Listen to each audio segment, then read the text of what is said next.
Uh, in my interview with Mike Figgis, he talked about, and just from your observation of what happens then when you're in the edit room. So Mike Figgis had an interview with David Lynch where they talked about, as directors, they now shoot as well. They want to hold the camera, and they don't want to be the director that goes into another room that doesn't have this relationship. And I'm thinking of, like, as far as the psychology concept, that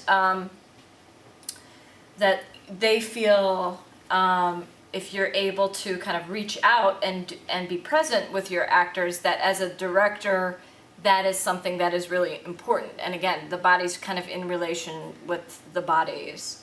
As a concept, what do you think of that? And have you seen anything from your point of view where directors are more interactive or less interactive, and the quality of the performances? I know that's kind of it might be a random question, but it also might be getting at something.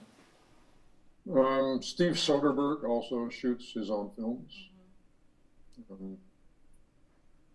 It's more and more technically possible to do this because of the way cameras are being made now.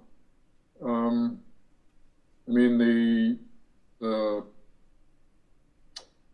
opposite of that is what is sometimes referred to by actors as video village.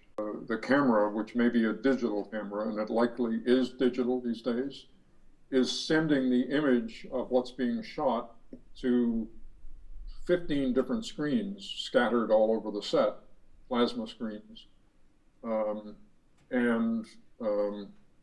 There are places where producers and other people are just simply watching what's happening. The directors are frequently there watching one of those screens rather than physically being with the actors in their space, so to speak.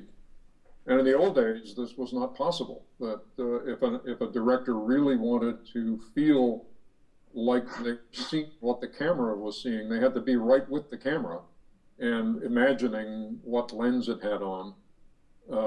Because of their training, they could do this. That's almost completely disappeared now, except for the examples that you're talking about, which is where directors who are technically able to do it are now picking up the camera and being their own camera operators. And in some cases, their own editors as well, and in other cases, their own sound mixers as well. So that's one of the potentials that digital technology opens up, is the so-called one-man band approach to filmmaking, in which the filmmaker takes literally more and more responsibility for each of these crafts. And digital technology enables that, but it also enables this diffusion of the image at the time of filming, which has